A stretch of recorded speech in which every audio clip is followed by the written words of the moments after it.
designers of intelligence and consciousness. I'm Rick Brooks, and this is Rick's Mind. Today we're going to do a fireside chat. I'm going to sit down, I'm going to chop it up with old DJ DeMarco.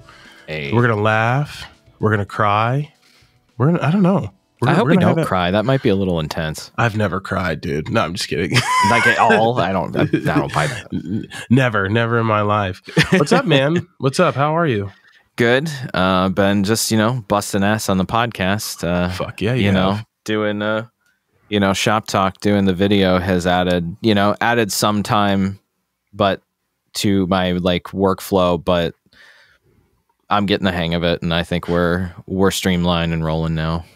We were kind of had this conversation a while ago, and I was like, we're on YouTube and we have 0 subscribers. I think we have 8 subscribers. Yeah. And we're 60 episodes. We're up from 6 2 weeks ago, though. And we're growing, right? And we can only go up. And we're what show are we, 62, 60, 61?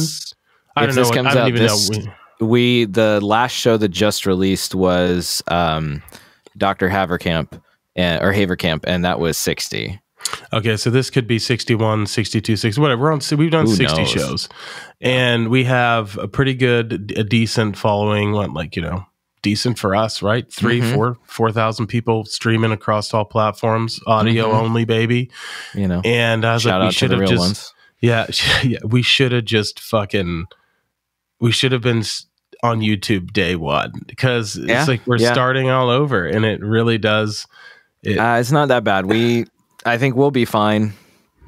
It would have been ideal to do, day one, but we couldn't. We realistically couldn't have done video. There's legitimately no way. We only started. I barely had it. We were bumming off my mics for a minute, and then we bought our baby mics that we had. Yeah.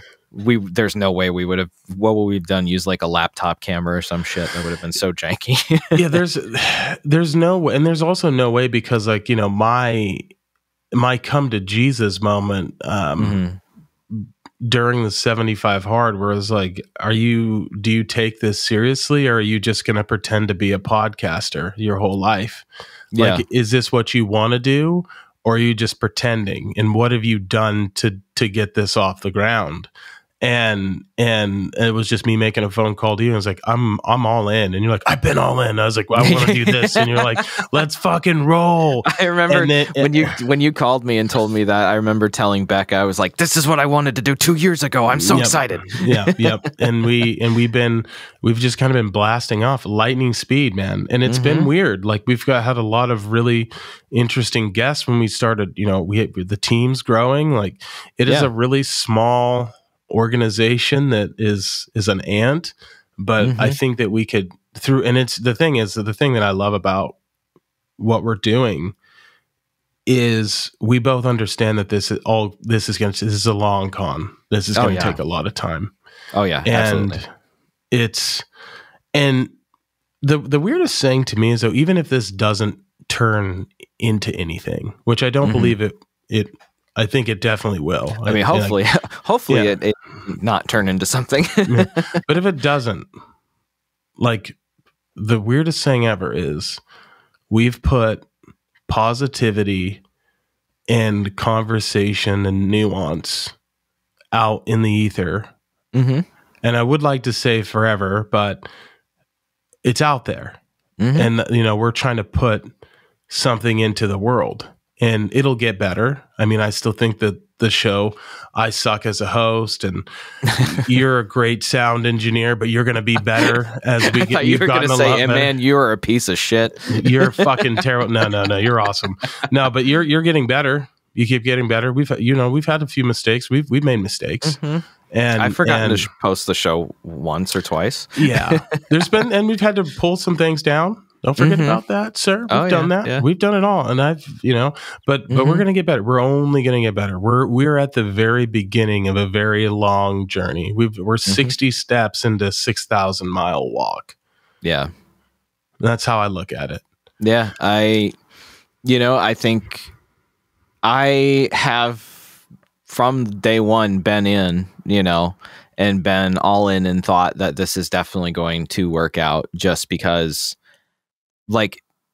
it blows my mind because I've been listening to podcasts since I was like 15 years old or so. Damn, dude, I wish. And like that was like 2005, and listening to like it was like the CNET Daily News show, and it had Tom Merritt and Molly Wood and Veronica Belmont and a couple other people who were like contemporary like tech journalists, and kind of it was at a very like odd stage of like internet TV where there was this group of people that I had been following for a while because they were on tech TV, and then when that turned into a video gaming channel, they all went and started doing things online. So they were basically doing online TV about 10 years before most people caught on to that. And I just remember sitting and like, listening to that like every day while I was doing my schoolwork and thinking like, man, this would be cool to do. And like hearing them talk about how one of them, the producer, had gone to college for like radio engineering and stuff. And it's neat to think like, cool, we're doing this now, and that just recently everybody keeps talking about how there's like so much room in podcasting and in the podcast community for growth and for new shows to pop up and shit. And it blows my mind that like I've been listening to podcasts for over 10 years, almost 15 now, and people are now kind of catching on to podcasting, which is interesting. Yeah. Sorry, listeners. Okay. I've got a bit of a cold. But yeah, dude, I think that it's absolutely crazy that you've been listening to it since podcast since 2005. Like I'm actually pretty jealous. If I would have discovered podcasts, especially Tim Ferriss, Joe Rogan, a few others when I was in high school, I think my life would be completely different. And probably, I mean, not that I have a pretty dope life right now, but I think that maybe I would have not made as many mistakes, and maybe I would have multiple companies now. But just that like self-belief. I mean, although who knows? Maybe I would be a billionaire. I don't know.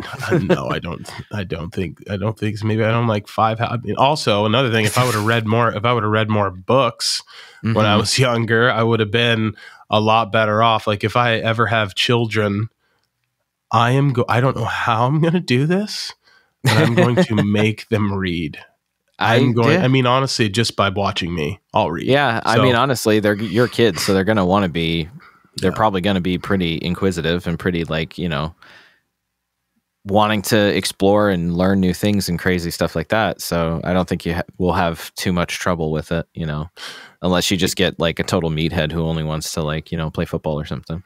Well, I would be okay with that. Which would be fine, That's like I always joke with Becca that she's like, you have to love your children equally, and I'm like, well, of course, I wouldn't have a favorite unless one of them is really good at sports, and then it would probably be them. So speaking about kids, right? Like someone, and I believe it was my buddy Shane. His dad told him so. This is really kind of fucked me up because I thought it was the deepest thing anyone's ever said.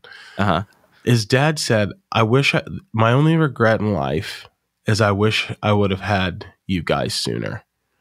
And it's like, why? And he's like, I wish we had more. I just wish we could spend more time together. Oh, that's dark. Like, that's like wholesome dark. It's the most wholesome thing ever. And it really got me thinking. I was like, man, I'm 30. Is it time? Cause I mean, think about it. I've, at best, I've got 60, maybe, 60 years. I mean, 60 years is a hell of a long time. So, yeah, but you're spending that with the ones you love most. No, I've recently kind of come around. I've never been like anti having kids, but I've never been like enthusiastic about it. It's been more like, I should have kids. I want to have kids. I was like, my parents are, wonderful and deserve grandchildren, so I'm sure I'll be a good dad. And then it became like, I hate kids, but you know what? My kids are probably going to be pretty dope. And then, like, I don't know what just clicked. Like, when Becca and I got married, all of a sudden, I was just like, holy shit, I want to have kids, and this is going to be fucking cool, and I can't wait.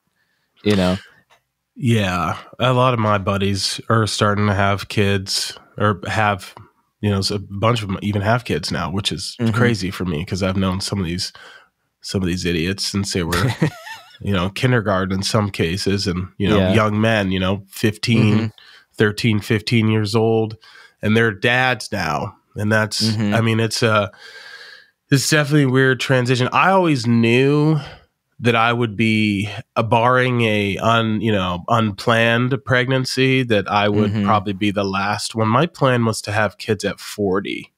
Like, I was going to start TRT around now, which I still haven't. And then probably cycle off to have some kids, and then ramp that shit back up to 11 through my, from 40 to, till the end of my life. I would just never get off of it. Like, that was my plan. And then, a little HGH as I was in my 60s. And just a whole cacophony of meds to keep me youthful and energized. No, dude, this is, I've got my testosterone levels checked when I was 21. This is definitely, I'm saying it on the air. Yeah.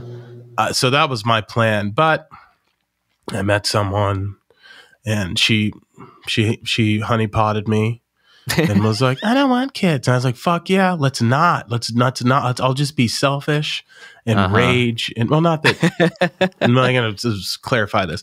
If you don't have children, it's not that you're selfish, but I was saying, like, selfish, like, it's all about me and us, and we're going to travel and party, and it's going to be awesome. And then as we got more serious, it's like, I want kids. I kind of want kids. I know that's exactly what it was like. I too, I'm an only child too, so I've never really had any experience around kids much at all. And the only cousins I had were either like 15 years older or like 10 years younger than me. So I was never really around many just kids at all, honestly. And getting to know Becca and her family, and her two nieces, which I guess are my nieces now. I'm just like, oh, cool. This is like, they're like miniature versions of people. This is neat. You know, it's pretty cool. Like I look forward to, like, teaching my kid how to play music and how to, do stuff that I like doing, or, hiking or camping, playing football or whatever.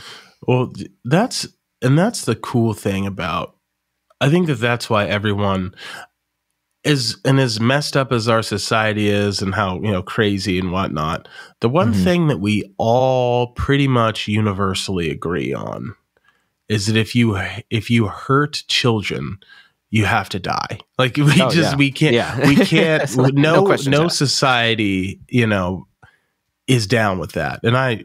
But children are they're the future. They're innocent. I'm just thinking of Sexual Chocolate from Coming to America. And their minds are, ready to be molded. And if you have kids, put your best ideas into your children. Yeah. And I think that, as I age, I do get excited about maybe becoming a dad, and maybe having a little Rik running around, or Rakina, who knows? and putting my best ideas and molding them, and sharpening, hardening their minds, and making them believe that they're capable of anything, and making them understand that, like, they drive and I always say this spaceship, like, you are the captain of your life, and really getting, like, because I think we need more human beings that are like that. And that prospect, and then also just, like, I feel like being a father is scary, because kids learn by watching. So it's like, I really want to make sure that my habits and everything is completely honed in before I have children. So when they watch me, they watch a man that is a mogul, that is driven, determined, in good physical shape, reads, and does all the things that I want them to do. Because if I am not doing those things, then I'm a bad leader. And this same goes for, the wife, right? Like that. So I feel like, that's the good part about maybe being an older dad at 30, to 40. You know, I've got a 10-year window, and then you know, your sperm's no good. That's total lie. I got all the time in the world, son. I was just saying my grandfather was 65 when my dad was born. What? Yeah. He was I think it was my grandmother was his second wife, and he was 65. He was like a life Navy man. Like he was born in like 1892, like on the front, like dying west in Salinas, California, and then lied at 16 to join the Navy and went to fight in the Spanish-American War as his first war. Are you being serious, dude? Yeah, I'm being 100% serious. Lester Thompson, an OG Navy badass. He fought in the Spanish-American War, World War I, World War II, and then he tried to go to Korea, and they told him he was too old because he was in his like 50s, like late 50s by that time, but he was just like ready to go. Wait, what is his name? Lester Thompson. I'm Googling him right now. I mean, I don't know. I don't know if he's on the internet, man. Let's see. Lester. That's a great name. Yeah. No. No P, obviously. Let's see. He was born in Salinas, I think. I'll have to find it. But yeah, he was in the Navy. He actually, it was kind of cool. He fought, I mean, I guess it's not that much of a coincidence considering how many people were there, but he fought at Iwo Jima when my grandfather was there as well. My other grandfather, my grandfather Guinness was in the Marine Corps, and then Grandpa Lester was in the Navy. Dude, the Spanish-American War was what a wild war. I'm not entirely sure. I'm not very familiar with it. I can try and educate you on it. It was with Cuba, wasn't it? Or no, it was with Spain over Cuba? Yes, technically. And there was, there was a ship that was blown up in like the Havana harbor. And honestly, pull this up because I'm really, we're going. I gotta get a new chair. We're going deep. It always just keeps going down. It drives me nuts. So that's why I'm doing this all the time. I believe a ship was behind the scenes. The Rick's Mind podcast. Yeah, dude, I really got to get a chair. It's so annoying. You gotta get a chair. You gotta get lights. Yeah, You keep talking about being the captain of your spaceship. Yeah. You're sitting on a stool, my man. That's right. Well, this is a modest king's throne. Okay. Oh, okay. Eventually, we will get a throne, but I'm not gonna get a gaming chair. I need to get like a gamer. No shade. No shade. Honestly, if I get really annoyed, I'll just lift my stand-up desk up and stand. Yeah, I'll do that if it gets too bad. But anyways, so there was a ship that was, I believe, is in the Havana harbor that was blown up, and that set the precedent for war. So we send over a bunch of troops and we fight with the. It was the USS Maine that was blown up in the Havana harbor. Thank you. I was going to say the Lusitania or something, but that's World War II. Lusitania was World War II. Yeah, World War II. So this is what the USS Maine was blown up, and then we send a bunch of troops to Cuba and we fight with, and they're not the Sandinistas either, but that's not who they were. Sandinistas? No, it wasn't the Sandinistas. No, that was the Contra War, son. Yeah, no, Reagan. God. So anyways, and Teddy Roosevelt, he's got this ragtag band of, dude, my brain is shot. I can't even. Rough Riders. The Rough Riders. The Rough Riders, yeah. Honestly, how cool that my grandfather fought in the same war as the Rough Riders. Like, yeah, that's when people, like, when I tell people that like, it's like, oh yeah, my grandfather was born in the 1800s, and they're like, what the fuck? It's like, yeah, he was like 65 when my dad was born. That's so crazy. Yeah, that's so crazy. Yeah, I mean, yeah, but we fucked Spain up. Spain could have shelled the United States, and I don't know if they did. I bet you they didn't, because they probably had designs on trying to get Florida back. I don't know. No, it wasn't even like they were pretty weak, man. Spain hasn't really been a power since like the 1500s. Like the 1600s, yeah. 1600s, man. Like, no, this is true. they're I mean, there's nothing nothing like that. But yeah, Dan Carlin has a podcast on the Spanish-American War, and you might want to check it out because that's pretty. I will. It's pretty informational. I think you have to buy it now, but it's an interesting war. It really was. It's one that we don't talk about all that much because it happened over 100 years. Wow, man. Yeah, it happened in what 1900. World War II is coming up. Like it's about World to War be. II It's been 80 years. It's been almost 80 years. Yeah. No, I mean in some 85 years. Like and because it started in like 39. Yeah, well, I was going to say the thing that is kind of wild is that it's coming up like the 100th anniversary, like fairly soon. That I remember like growing up, people talking about how like we're losing our World War I or Spanish American War veterans, and then now it's like World War II veterans are dying. It's like, damn, that my grandfather fought in World War II. Yeah. Well, it's been 80 years, I believe, since the United States entered the war. So that's what we'll count. But I believe it started in like 38 or 39. And I think 38 was when the Blitzkrieg was it the Blitzkrieg? Not Blitzkrieg when Germany invaded Poland. You know what I'm talking about. Yes, or no, it was a Blitzkrieg. That was a Blitzkrieg. Yeah, everything was it, dude. I actually just finished reading The Rise and Fall of the Third Reich. Ooh, I bet that was good.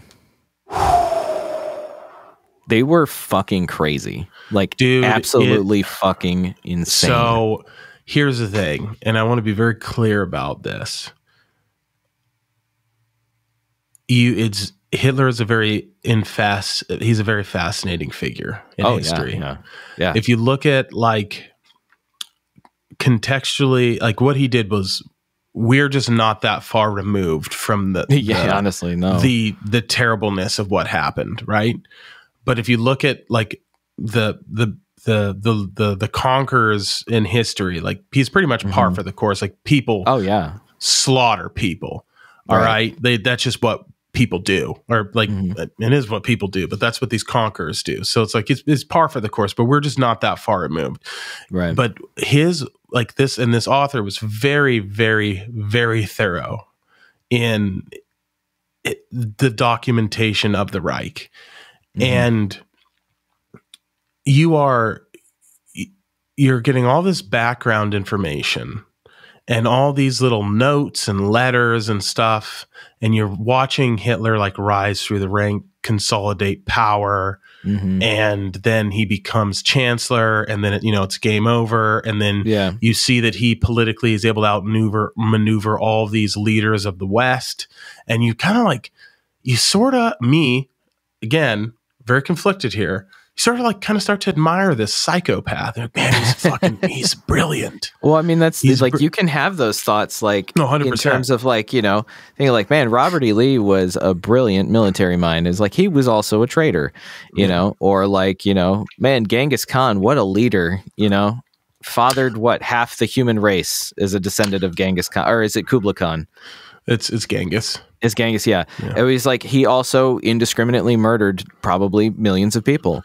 Oh yeah. It's like you have to take it's the separating the art from the artist. So separating the murder from the murderer. Yeah, and so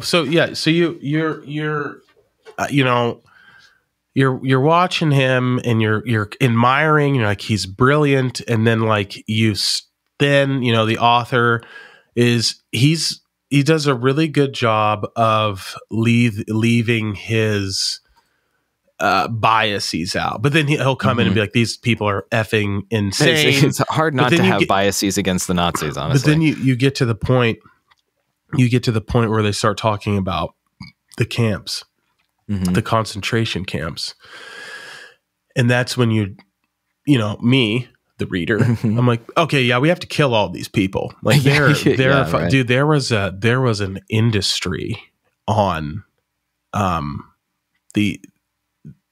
these poor Jewish Germans and Slavs and Russians and all these people. Catholics during the and gays, and gypsies as well. They would sell skin. Yeah. They made They made book covers, lampshades, furniture. Yep. Yeah. Oh, I didn't know this at all. The fat, they would use fat from the bodies and make soap. Yep. And then, I'm sure we didn't kill enough people during Nuremberg, right? I'm pretty positive about that. No, I mean, I don't think we even really killed enough of them, considering that, the claim that Hitler was killed by the Soviets was a pretty sussy claim to begin with. There have been several documentaries and a whole lot of data and evidence to show that Hitler probably didn't kill himself, because he wasn't that much of a coward, honestly. I don't know, man. Oh, hold on. You gotta read I think there's so many of them just went to Argentina, and honestly, he just probably lived the rest of his life in Berchtesgaden and only recently probably died within the last 15 years. No, man. He was in his 60s in the 1940s. So okay, so he maybe died in the 80s or 90s. Then you need to read The Rise and Fall, because when you start to read the dispatches and the letters towards the end of his life, he's losing a grip on reality. He's gone crazy. Wow. But we're off topic. But I didn't realize that there was an entire industry on human. How do I explain? Broad products. That fucking feels awful. But I just couldn't believe that they were making soap out of the human fat and selling it. And by the way, folks, I say we. The boomers, no, the generation the other before boomers. them, the other guys.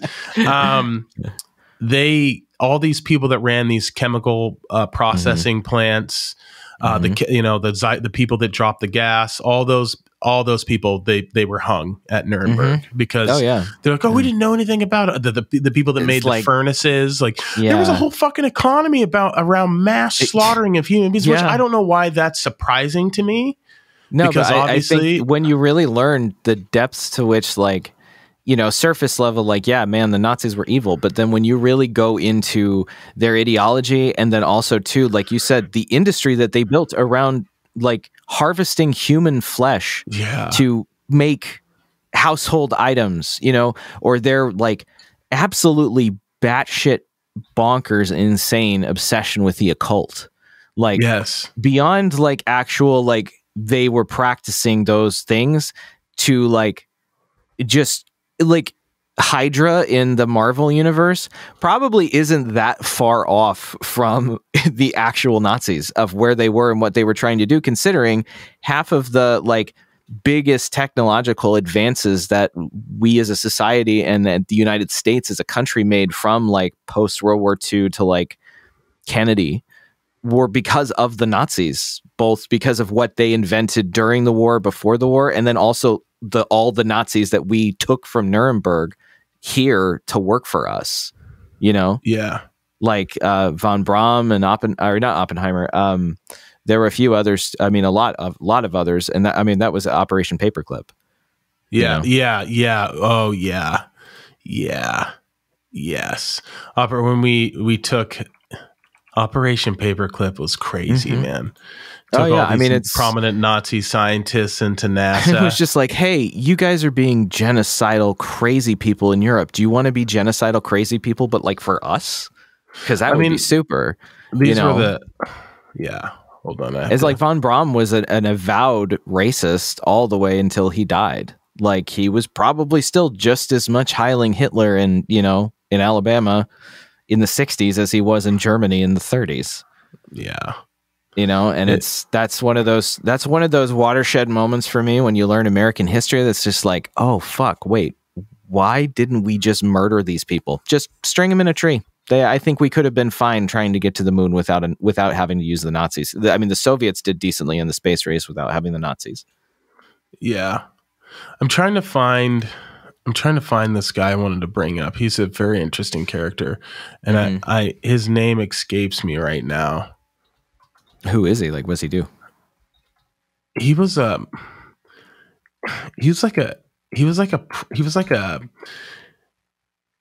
prophet, so to speak. He predicted this. like he basically predicted Hitler coming, and he was all about the Aryans, and he wrote, I cannot fucking think of his name though, dude. I do not know what what his name is. It's gonna drive me nuts. It really is. Wait, is that? Yeah, I have no idea. I don't know. It's gonna drive me nuts. I just had it. Well, like speaking of like the Nazis and like the nuance that is largely glossed over about World War II in that time period, and especially the lead up to World War II, the gap between the end of World War I and the beginning of World War II is a wildly interesting time, considering like it's honestly kind of analogous to the time that we're going through now, you know? Yeah. Where you have all these huge industrial powers that are suddenly getting huge and starting to piss each other off and, you know, huff and puff and, you know, try to blow down each other's houses or whatever. But like the spread of fascism and the spread of authoritarianism post World War I, after the fall of all the monarchies, or the most of the monarchies, and the rise of all of the like extremist populist movements with like, you know, like the Nazis there, and then, you know, Mussolini's fascists in Italy, and then just the sustained amount of, you know, proto-fascist post World War II, like in Eastern Europe and the Balkans and everything. It's weird watching history, like living history right now and thinking like, fuck, I've seen this one before, you know, that it's wild to see truly how cyclical history really is, you know, because you can almost predict what's going on just by having watched, you know, or read a book about the like 1930s and 40s. Yeah, man. I look at that. I look at a lot of that, like especially with the division and stuff that is going on now. It kind of scares me because right now we have like, and I'm not going to say two sides, right? Because there's like, but I mean, it is red team, blue team, honestly. Yeah, which is totally stupid. Yeah, but if we look at the political structure, like it feels like the Democrats are pretty out of touch with reality. The Republicans seem to be crazy and out of touch, and it seems like the leadership is very, very weak, and we don't have a clear. I feel like sometimes we don't have a clear picture of where we're going, and you know what. Oh, we absolutely don't. Yeah, and that scares me, right? But I also try not to pay too much attention, right, to what's going on domestically, because I feel like that's smoke and mirrors. My interest tends to have always been like in the South China Sea and what's going on there with our trade and shipping, and like I'm interested in like if and when the next war would break out, and you know, the fact that the Chinese sent 3 warships off of the coast of Alaska recently, and put that in the show notes too. Yeah, well, and no one's talking about that. And the fact that, you know, India sent warships rolling with us, baby. We got Germany sending one. We got, you know, we've got the Brit. We're running. United States pilots are running combat missions off of British carriers, which is the first time that's happened since World War II. It's hot. China freaked out about the amount of troops we have in Taiwan. I was talking to another Army contact, and I was like, how many people are stationed over in Taiwan? He's like, I can't tell you. That's classified. And I was like, ton of people. Yeah. I think like, while I think China is definitely, that situation is evolving and definitely interesting, and I don't really see how it doesn't go to open conflict sometime in the next like 40 years. God, yeah, I know, but I don't. And I mean, to be honest, I don't think that we'll get to the point that there will be an open conflict, because I don't think we will be capable of having an open conflict and winning, because economically we're like, they keep fucking with the metrics to make everything look good, but anybody with half a brain out in the world knows that the economy is pretty shaky right now. I think China might be the red herring, though. Yeah. Red herring. Pause it. Pause. Okay. My battery's going to die. I thought it had a better battery life. Oh, it's fine. Go. So I think China honestly might be the red herring though, because of how you talk about smoke and mirrors. Absolutely no one is paying attention to what's happening in Eastern Europe right now, with Belarus being Belarus has been and is actively a puppet state for Russia. Russia's not going to be able to conquer the world. They're a bunch of fucking idiots. They couldn't do it if they tried. They've tried.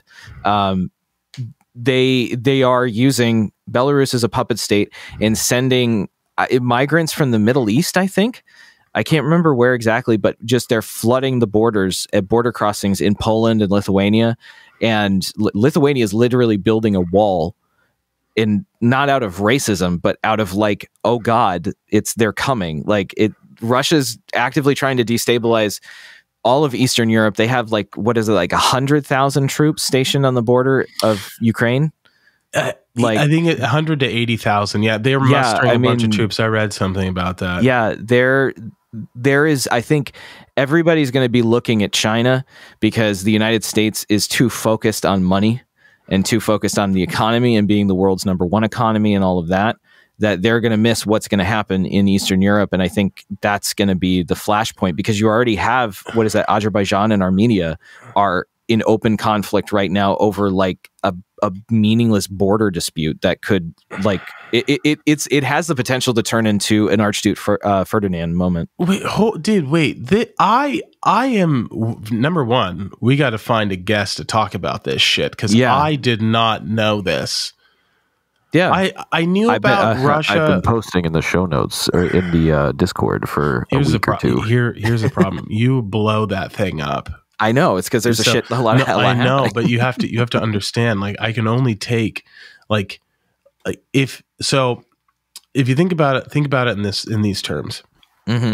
I don't have time to look at everything because I just don't. I mean, I want to, but if you're always blowing it up, it takes away the value of not the information that you're sending, but I don't know veracity. What's important. Yeah, I don't know what's important, and I don't know, dude, that you would be you know what I'm saying? So that's totally. That's why. Then that's sort of why I'm in now. Sorry, folks. Now we're talking podcast stuff. That's talk. Sort of what. Yeah, that's so. It's difficult to discern because there's an information overload. I'm trying things to be. I have those problems from ADHD, just getting excited, but I'm going to make, I've been better. I've made channels, specific channels for focus on this is absolutely, we got to talk about, and then just cool stuff that we could parse through. Yes. But and that back to Lithuania, that shit's going, that shit's popping. And it's Lithuania, Latvia, and Estonia are all trying to get NATO to move more troops to Poland. They're talking about having to go on their own and not even have to use NATO, because Lithuania, I think they were doing a war game recently between the three of them to war game Russia invading, which is very much on the horizon in the possibility.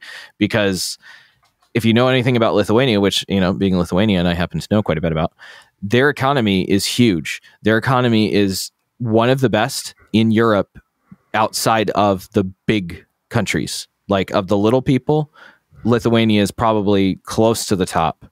They have done incredible strides in terms of doing business and doing infrastructure investments since the fall of the Soviet Union, which was our responsibility because we were the only ones who actually ever declared independence from the Soviets. Yeah, I'm just kind of, you got me all interested. I'm looking at what's going on. Yeah, I can link you up. Yeah, link me up. Text them to me. Okay. Text them to me. I've been paying attention to the Russian-Ukraine situation, but because I dislike most Lithuanians so much, I tend to. I mean, we're tall, we're good at basketball. Fuck us, right? Wait, is Luka? Is he Lithuanian? No, he is. Luka Doncic is Serbian. Fucking hate this. Jonas Valanciunas is Lithuanian. Arvydas Sabonis was Lithuanian, or is Lithuanian. Sabas? Dog. Yeah, Sabonis. Yeah. I love Domantas Sabonis is his son. Sabas. It's Sabonis. I know, but it's a Blazer fan joke. Oh, okay. Yeah, it looks like, dude. It doesn't look good. I had no idea. Yeah, and I think that is because people are so myopically focused on China because communism, bad thing. It's gonna fuck us over. I mean, it already has fucked us over. That war is done, and they won that decades ago. I mean, potentially, we'll see about that. Well, economically, they did. You know, I mean, considering the United States had, what did they do? They had a war game. When was that? In the last 15 years, where they war gamed open conflict with Iran, and the U.S. general who was supposed in the war game, who was acting as Iran would, slaughtered the actual, like, whoever was supposed to be the American defense. Like, I think we are, I mean, and this is totally fucking talking out my butt. You're talking out of your ass right now. That's okay. Yeah. I don't think that, I think we overestimate our strength and our ability because we've been at constant war for the past 30 plus years. But those wars have been wars like guerrilla wars of occupation against like tribes people and not fully armed national defense systems. You know, the last time that we did have a war against a national defense system, we got our ass handed to us, and it was the most watershed moment in the fall of the United States. What are you talking about? Vietnam. Okay, let's hold on for a hot second because you're okay. Not 100% correct.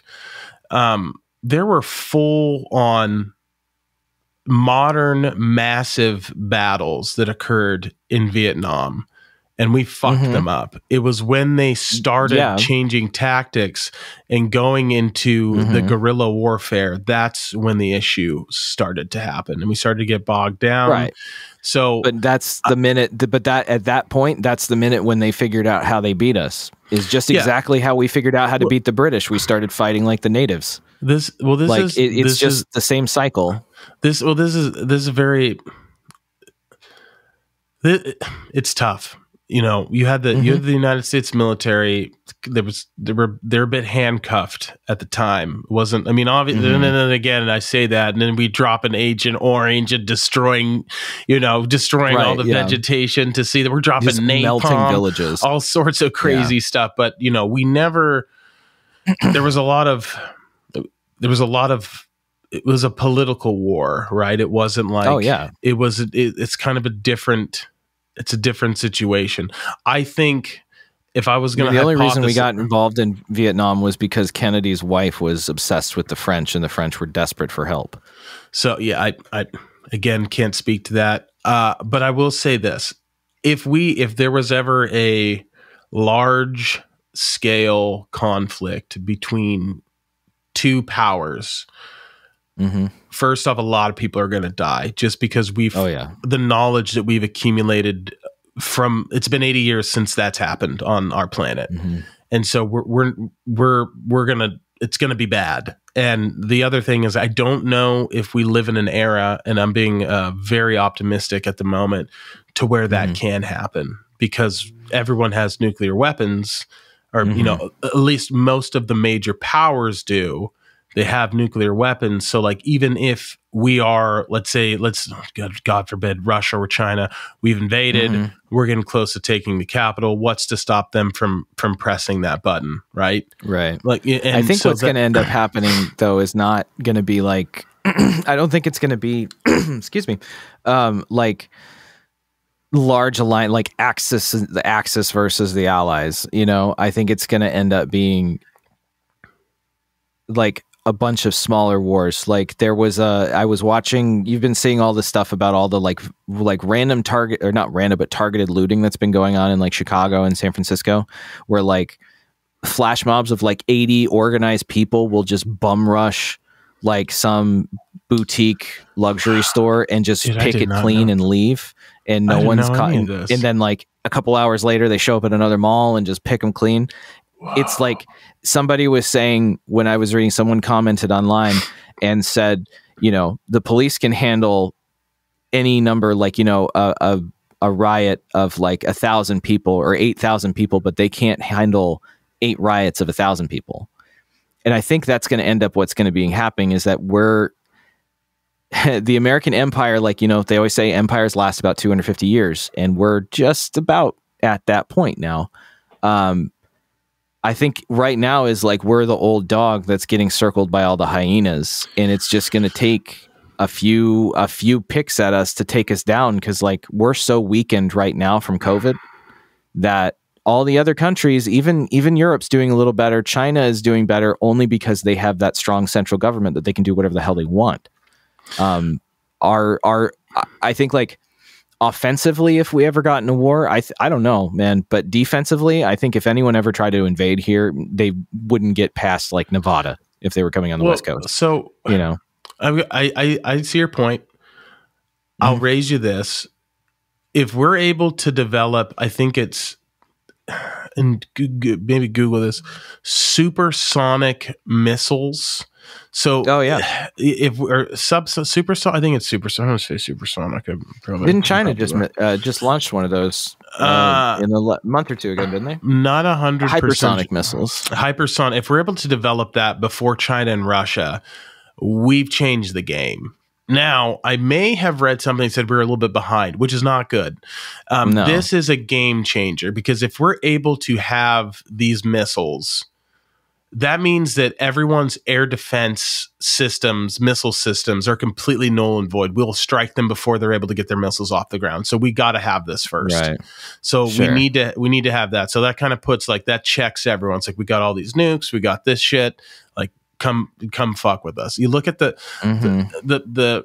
play with Russia and space, like them doing that test and blowing up a satellite and sending a shit ton of debris, and that seemed to have caught on. And we're gonna get someone on the podcast to talk about that a little bit more and see what that means. Yeah, but I don't think that we're a white, like an old nation. I think that we're a graying nation. I think we're where the British were in like the 20s. We're still a great nation, but we're definitely on the golden years backside. I cannot even begin to say. I have too much love for America and pro-Americanly. I'm brainwashed. That's your problem. I think that we're a graying nation. I think that we're a nation that has gotten fat and rich and lazy and entitled. And I think that is a very dangerous spot for us to be. And I feel like the problem with us inheriting this awesome, amazing thing that is America, right? That's also kind of our doom. But I don't think it's beyond repair. I mean, if anyone definitely messes with us or anything, we'll unite just like that, because we're a very emotional nation.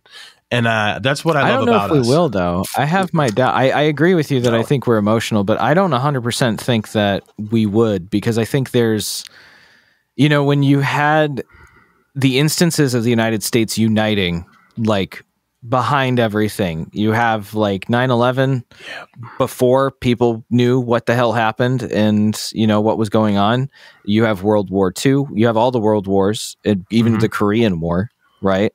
The Korean War was just either the kids of World War II or the same guys going back to war. And I don't think we're going to have that result. People are too divided now, I think. And also too, in those instances of uniting, you had a clear cut, like, good guy, bad guy, like, big time, in 9/11, before everybody figured out what was going on, that it was a whole kerfuffle, it was, they attacked us, we're defending ourselves, and everybody was behind that. But I don't think now, with the way that people are the access to information is so vast compared to those times, that I think you're going to have way more people that are going to be skeptical of the result of the war, the cause of the war, because it probably will just end up being like the Afghan war or the Iraqi war, where it was just a war for, mineral assets or for territorial expansion. It's not going to be a war of defense or a war of crusade or something. So I'm going to counter you. I'm going to paint a picture. If, God forbid we ever get into a large conflict with another power, right? And let's say that they're in the wrong here. They did something really bad. I think that we would unite, and here's why. I think that because there are so many chips on the line, I think that a lot of the redundancies and stuff that are in the government get stripped away. You know, you have some guy that starts, especially the president, and this is not good, but he's got executive power. These start taking precedence because we're scared. And we unite and now we also have a sense of purpose. One collective 300 million people all understand that millions, hundreds of millions of other human beings are now our enemy. Now, again, there are going to be some pacifists and, you know, some really good people that are not about it. And I understand and I'm with you, but we all have a sense of purpose, right? Sure. And I think that would give people like a sense of purpose and something to aim for. And anyone that would speak ill of that, or like you would see people getting real nasty real quick.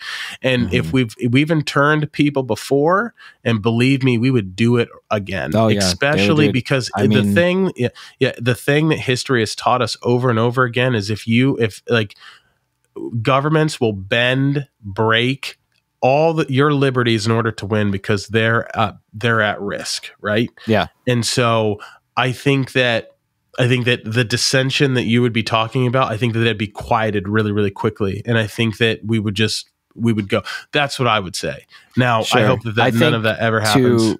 To counter that thought line, yeah, I think we're moving into a time period where there are still defined national, you know, borders, national powers, but those national powers are not, like, militarily are strong, but economically are weaker than, say, the majority of most mega corporations, like any number of, like, say, top 5 of any industry, that they combined will have more control over what's going on because they can drive policy from inside the government and from the market.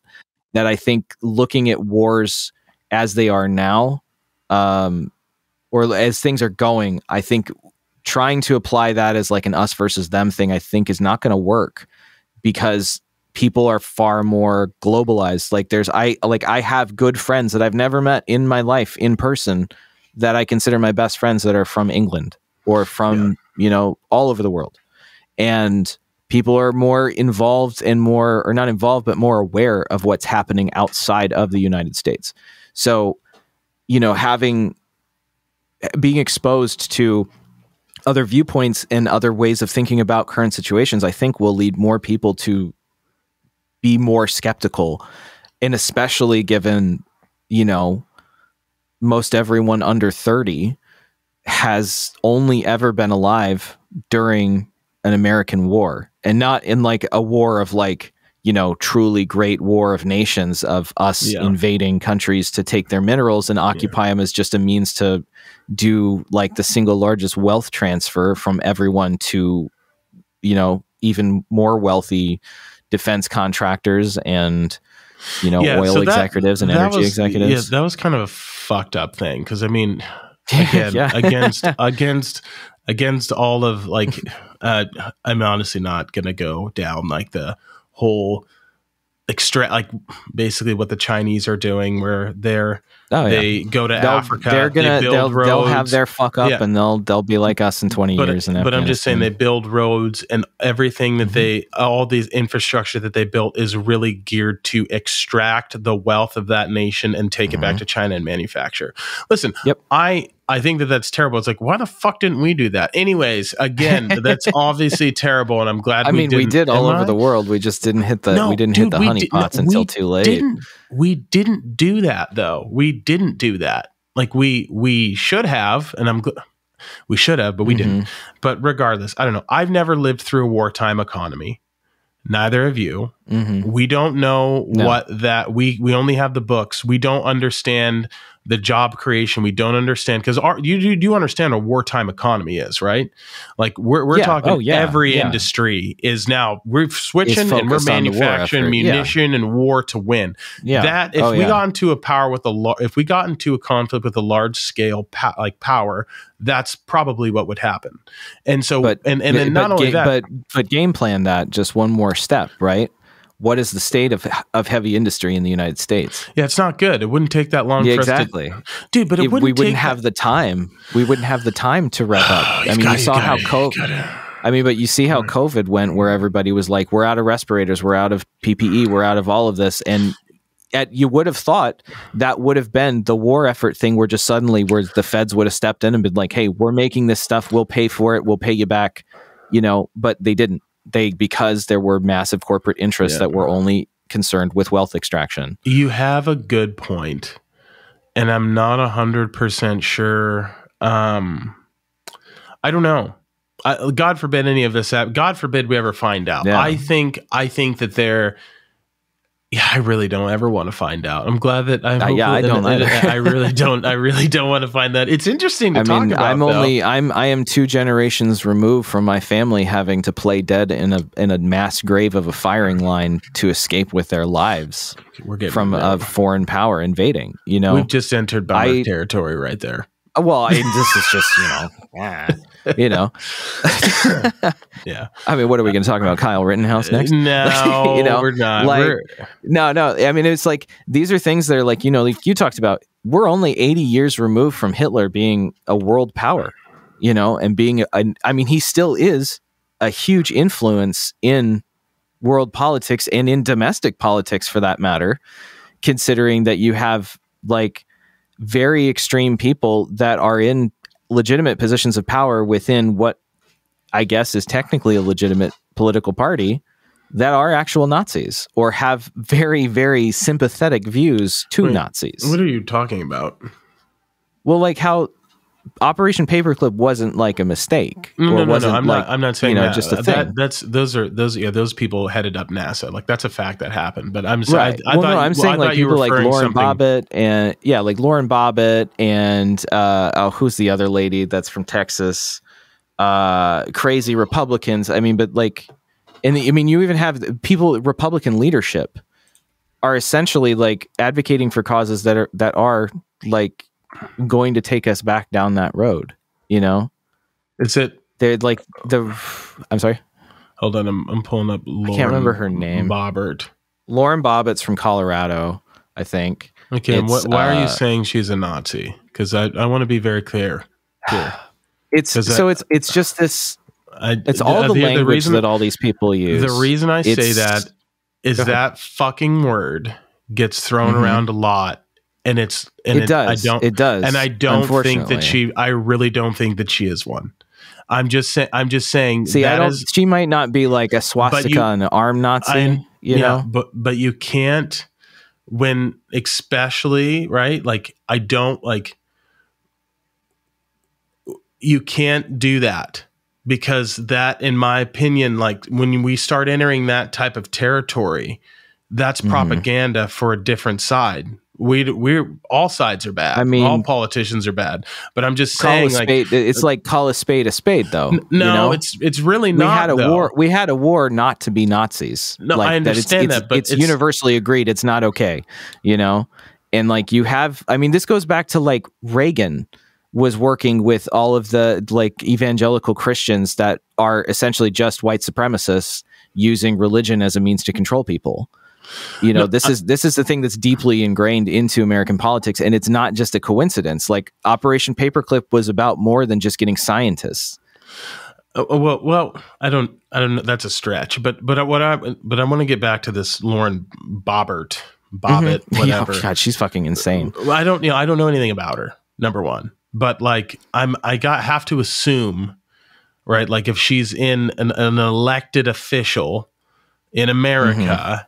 I'm pretty sure it's safe to say that she's not a Nazi. I don't know. Have you seen the people we've had in our government in the past 30 years? They may not be like, the thing is, I can remember 15 of them. Yeah, I mean, but like 15 of them. Like the Nazis didn't leave. They just got smart and they changed. Like there's a reason why, like prior to World War II, right? Prior to the United States entering the European theater, not before the war had started, the United States was flirting very heavily with Nazism as like, and being very like, you had our president was saying very positive things about Hitler. Like the Hindenburg crashed. The Hindenburg was a Nazi airship. It crashed in New York. You know, there were massive Nazi rallies in Madison Square Gardens and Nazi parades all over the country. Prior to Hitler invading Poland, everybody in the United States was mostly talking about, wow, Hitler's so great for Germany. He's making Germany great for Germans again. He's taking care of people. He's doing all of this stuff. And then suddenly when the war started, then everybody was all upset. But I mean, you had people like Prescott Bush and Henry Ford who were industrialists. Yes. I mean, Prescott Bush tried to have a coup to install a Nazi dictator. Well, Henry Ford also wrote, I think, a book called The Jewish Question or something like that. Right, so definitely, he was definitely... I mean, Henry Ford didn't... When the Nazis took power in Germany, Henry Ford had factories in Germany. He did not refuse to shut them down. He very willingly started making Nazi war machines. Yeah. We're way off topic, though. I understand. Yeah. All I'm saying is that the Nazis never really left. They just became something different. That ideology is still around today, and I'm well aware, but I'm not prepared to like comment or call whatever Lauren Boebert, right? I'm not prepared, and I don't think it's a good idea either to She's probably not the best example. Okay, that's what I'm saying. It's just like when I just feel like what I don't like is like labeling people I've never sat down and had a conversation with. We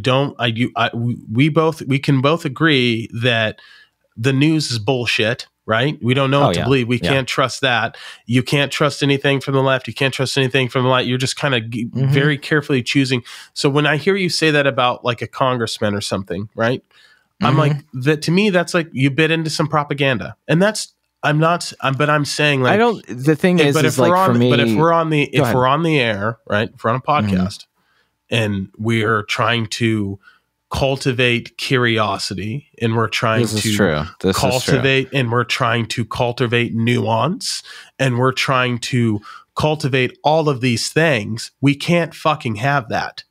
If we're going to say something like that, we better come with fucking facts, or we're not better than any of those other assholes. Let me walk that back and rephrase and say, you need to look into not what these people do for the theater of politics and not what these people do to get votes, but look what they're doing behind the scenes. Look what they've been doing since really, honestly, the precipice when the United States started its decay was with Reagan, because when Reagan came in, he was all about transferring wealth from the lower class to the upper class.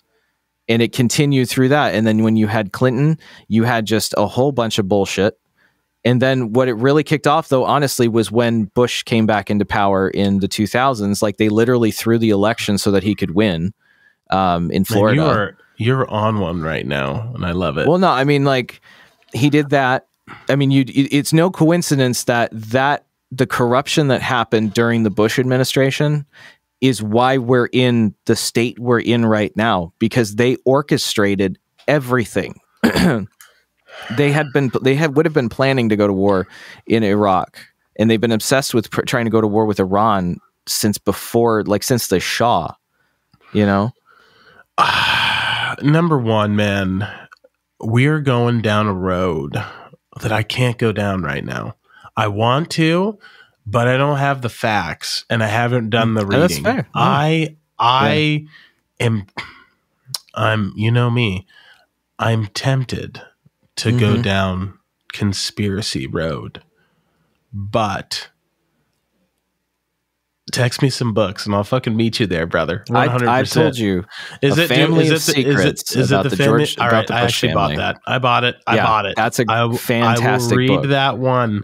I will read that one. And once you figure out that the grandfather or the great grandfather and the father and grandfather of two American presidents within the past 100-ish years, tried to have a general overthrow the president of the United States and install a fascist dictator.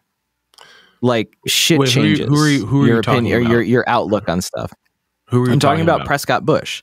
Prescott Bush and a group of very powerful and wealthy industrialists of that era approached a U.S. general by the name of Smedley Butler, who wrote an incredible paper called War is a Racket that is about, it informed FDR, or was it FDR who had the, or was it Eisenhower who had the, that was the military industrial complex. That was Eisenhower, wasn't it? In his farewell speech. He informed Eisenhower on that, you know, but once you understand that happened, and that the only reason that didn't happen is because one general was like not a genocidal maniac. And then just to, honestly, I have a different outlook on politics here because I'm not that attached to the United States. I'm only second generation, you know? And like, I like, this is not like, you know, me just knowing the history of my people. Like, my grandfather told me these stories about like when the Bolsheviks moved into Lithuania and how, and like telling me stories that his grandmother and his great grandmother told him about when Napoleon came through, you know?